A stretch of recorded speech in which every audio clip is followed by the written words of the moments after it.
원래는요, 요한복음 9장 1절부터 마지막 절까지 다 읽어야 되는데 너무 길어서 여기까지만 읽도록 하겠습니다.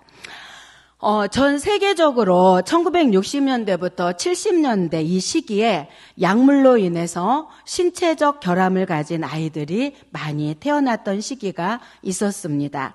팔이 아주 짧거나 키가 아주 작거나 아니면 팔다리가 없이 태어나는 일들이 있었습니다. 원인과 이유를 확인한 결과 1957년도에 독일에서 개발된 탈리도마이드라는 입덧 완화제가 문제라는 것을 알게 되었습니다.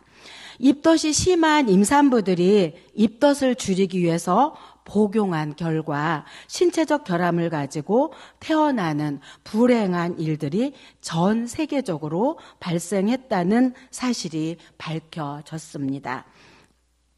당시 한국은요, 의료 체계가 부족해서 사실 피해 규모가 얼마나 되는지 파악되지 않았다고 합니다.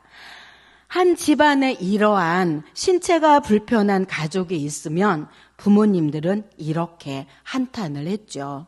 내가 전생에 얼마나 많은 죄를 지었길래 내 자식이 이런 불행을 겪는 것인가 하고 자신의 신세 한탄하는 것을 많이 보았습니다.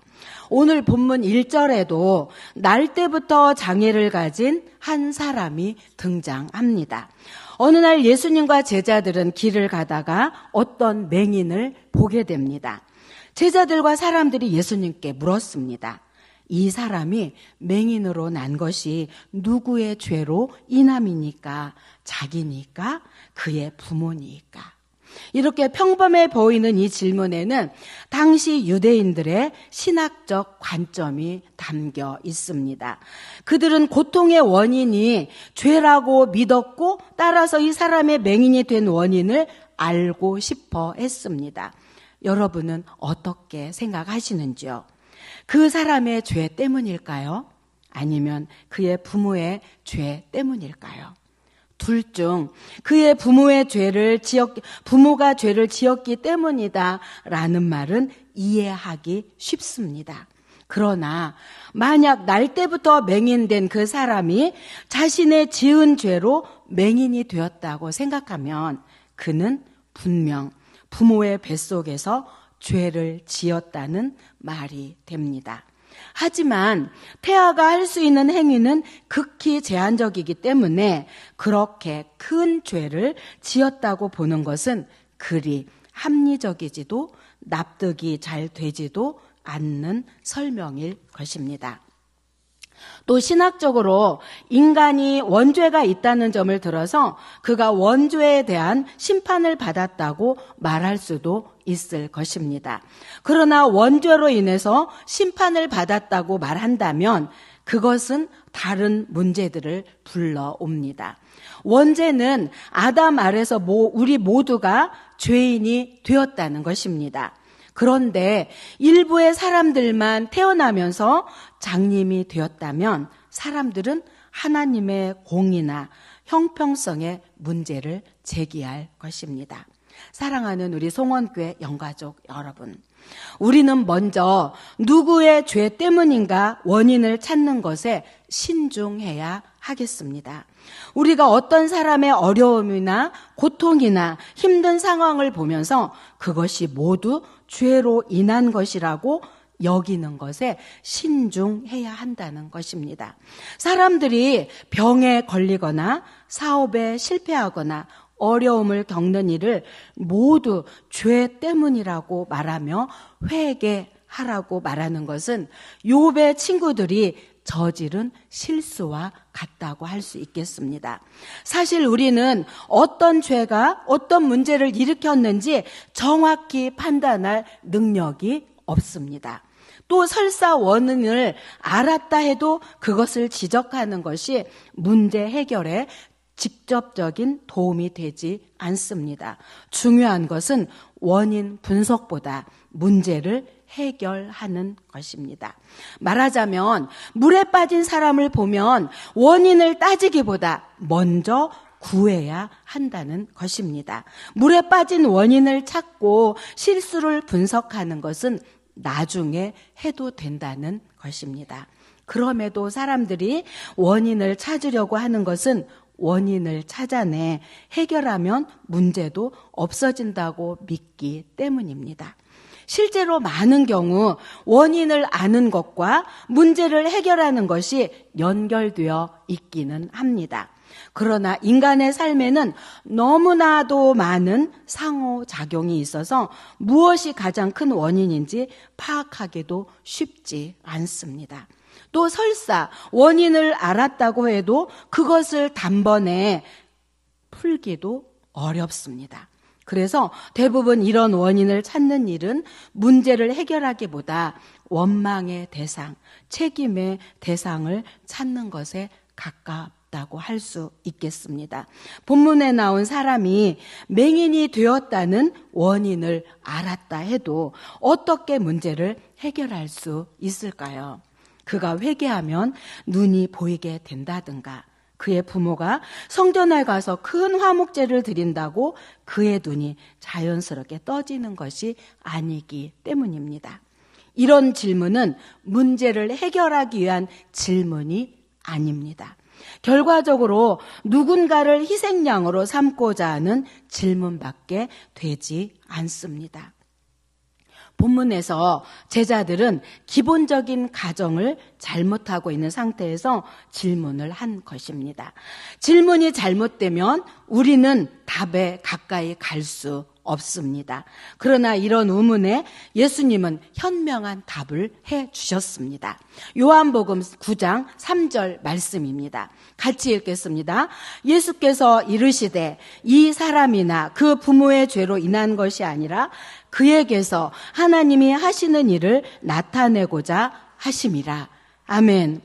예수님은 어리석은 질문에 길게 설명하시기보다 죄의 원인자를 찾지 말고 하나님이 하시려는 일이 무엇인지 찾으라고 말씀하십니다.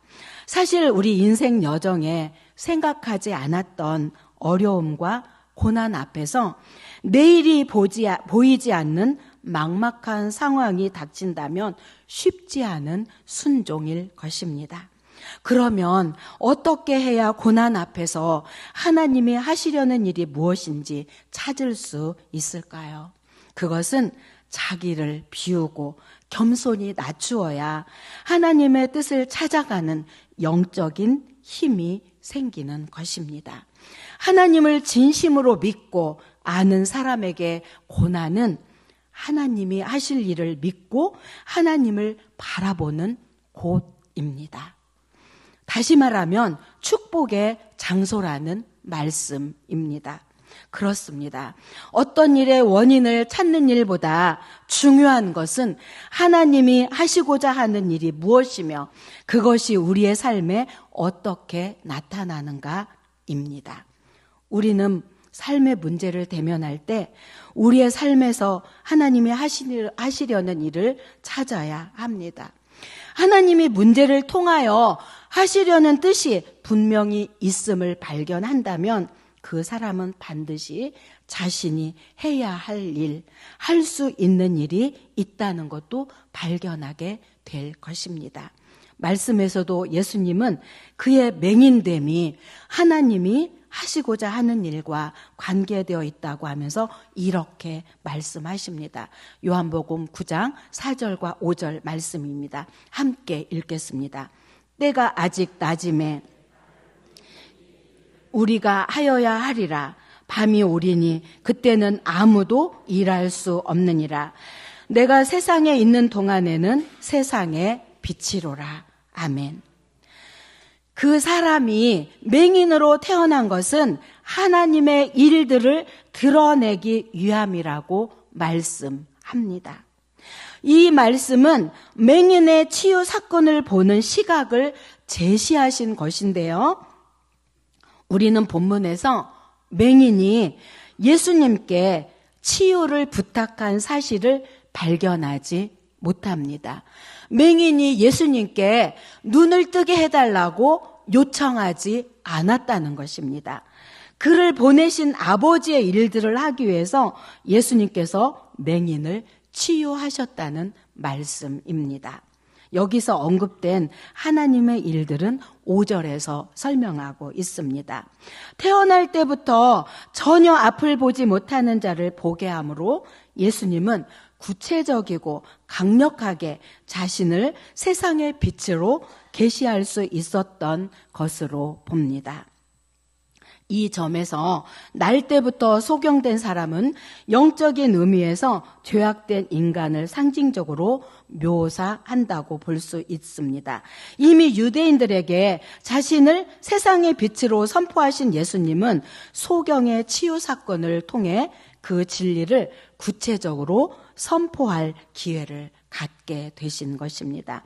예수님은 이 말씀을 하시고 땅에다 침을 뱉고 그것으로 진흙 덩어리를 만들어 맹인의 두 눈에 발랐습니다. 그리고는 실로암 못에 가서 씻으라고 말씀하셨습니다. 예수님께서 그 맹인을 현장에서 치유하지 않으시고 실로암 못으로 보낸 일은 예상 밖의 일이었습니다. 사복음서에 예수님이 맹인을 치료하신 경우를 여러 차례 언급하고 있는데요. 본문에서처럼 연못이나 다른 곳으로 보내 치유하신 경우는 전혀 등장하지 않기 때문입니다. 7절에서 요한은 실로암의 말뜻을 설명함으로 예수님의 스문우드를 드러내고 있습니다. 실로암이란 히브리어를 헬라어로 번역하면 보냄을 받았다는 의미입니다. 예수님께서 침을 섞어 이겨서 만든 진흙을 소경의 눈에 발라주고 실로암 못에 가서 씻으라고 했을 때 그가 정확하게 지시받은 대로 실로암 못에 가서 행하는 모습은 하나님의 보냄을 받으신 예수님의 순종적인 모습을 보여주기에 충분했음을 알 수 있습니다. 예수님은 제자들에게 맹인에게서 하나님이 하시고자 하는 일이 나타날 것이라고 말씀만 하고 그냥 지나쳐 가지 않으셨습니다. 맹인된 사람에게 하나님의 뜻이 나타나려면 하나님이 보내신 사람들이 먼저 이 일을 해야 합니다. 거기서 모든 것이 출발하는 것을 보여주신 것입니다. 그래서 예수님은 맹인을 불러 땅에 침을 뱉어 진흙을 이긴 다음 그 눈에 바르시고 실로암 못에 가서 씻으라고 말씀합니다. 이것이 하나님의 뜻이며 예수님은 그 뜻에 순종함으로 하나님이 하시려는 일이 그에게 나타나게 됩니다. 하나님의 뜻이 이루어지는 일은 내가 할 수 있는 일을 하는 것에서부터 출발합니다. 그리고 우리는 어두운 밤이 오기 전에 우리에게 주어진 일을 해야 합니다. 요한복음 9장 4절 말씀입니다. 함께 읽겠습니다.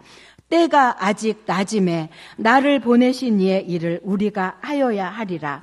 밤이 오리니 아무 일도 할 수 없느니라. 아멘. 이 말은 우리가 무엇인가를 할 수 있는 때가 영원하지 않다는 것입니다. 우리가 무엇인가를 시도할 수 있는 기회의 시간들이 제한되어 있다는 말씀입니다. 그래서 우리는 때를 아껴야 합니다. 하나님의 일에 참여할 수 있을 때 일해야 합니다. 성령이 우리에게 해야 할 일을 가르쳐 주실 때 순종해야 합니다. 본문에서 예수님이 하신 일을 살펴보면 예수님은 이 맹인을 고치시면서 38년 된 병자처럼 내가 낫고자 하느냐 묻지도 않으셨습니다. 다른 사람들처럼 내 믿음이 너를 구원하였다라고 말씀하지도 않았습니다. 예수님은 그저 진흙을 눈에 발라주며 실로암에 가서 씻으라고 말씀하셨습니다. 예수님의 말씀대로 그는 실로암에 가서 씻었더니 그의 눈이 나았습니다. 어떤 사람들은 그의 눈이 나은 것이 하나님의 일이 드러난 것이라고 생각합니다. 그럴 수도 있습니다.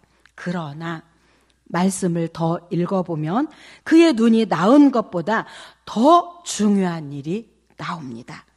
사람들은 이 눈을 뜨게 된 맹인을 바리새인들에게로 데려갑니다. 그가 눈을 뜨게 된 날은 안식일이었기 때문입니다.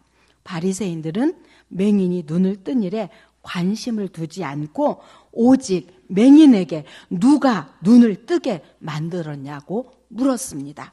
요한복음 9장 15절 말씀입니다. 함께 읽겠습니다. 그러므로 바리새인들도 그가 어떻게 보게 되었는지를 물으니 이르되 그 사람이 진흙을 내 눈에 바르매 내가 씻고 보나이다. 눈을 뜬 맹인이 처음에는 사실만을 말했습니다. 바리새인들은 예수님이 하신 것을 알고 자신들끼리 논쟁이 붙었습니다. 그리고 다시 묻습니다. 9장 17절 말씀입니다. 함께 읽겠습니다.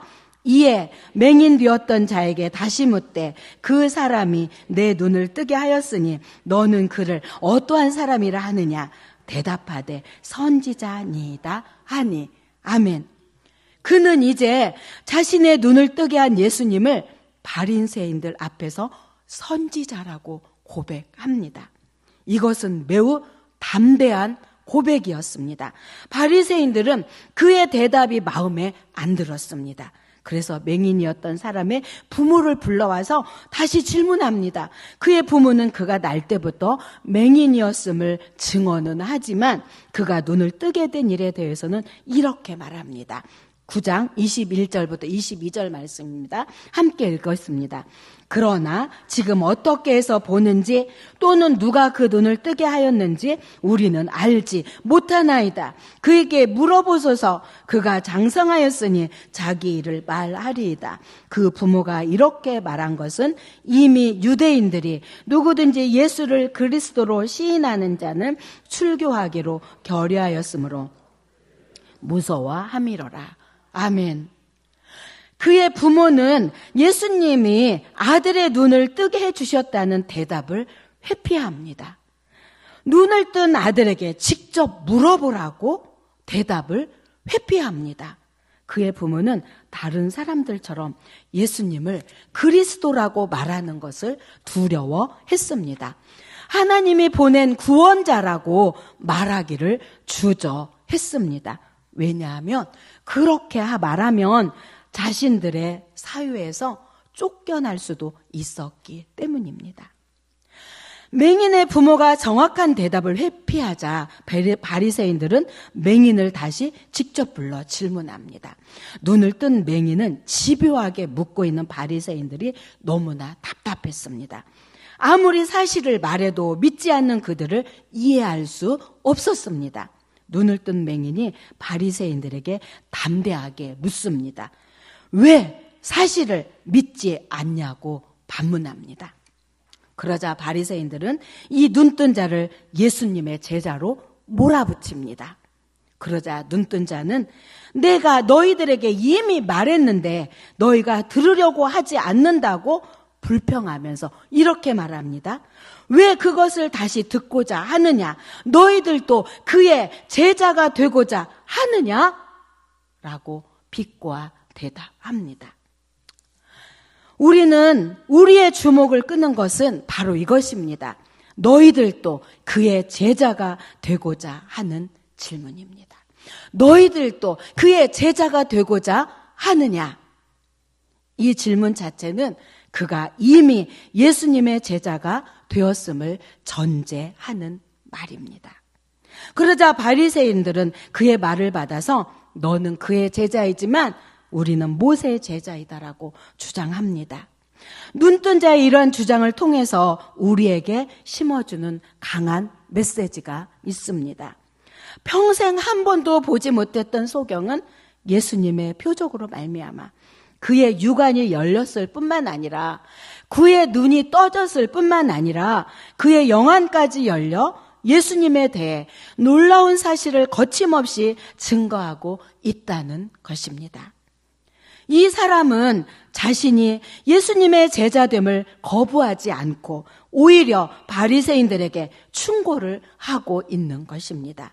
그렇게 하나님 말씀을 잘 안다고 하면서 어떻게 맹인을 눈뜨게 한 사람을 죄인이라고 하느냐 돌려 말한 것입니다. 이 진실된 말에 바리새인들은 이 맹인을 어떻게 했을까요? 화가 나서 자기들 공동체에서 그를 쫓아냈습니다. 이제 하나님이 그를 통해 하시려는 일이 무엇이었는지 우리는 알게 되었습니다. 그가 우연히 예수님을 만나 눈을 뜨게 되었다고 보이지 않습니다. 그는 제자가 될 사람이었으며 바리새인들 앞에서 담대하게 예수님을 증언할 수 있는 사람이었습니다. 그의 증언이 곧 하나님의 일이었습니다. 요한복음 6장 29절에 이렇게 말씀하고 있습니다. 예수께서 이르시되 하나님께서 보내신 이를 믿는 것이 하나님의 일이니라. 아멘. 우리 다 같이 한번 읽어볼까요? 시작. 예수께서 이르시되 하나님께서 보내신 이를 믿는 것이 하나님의 일이니라 하시니. 아멘. 한편 예수님은 그를 통해 하나님의 뜻이 나타날 수 있도록 그의 눈을 뜨게 하신 것입니다.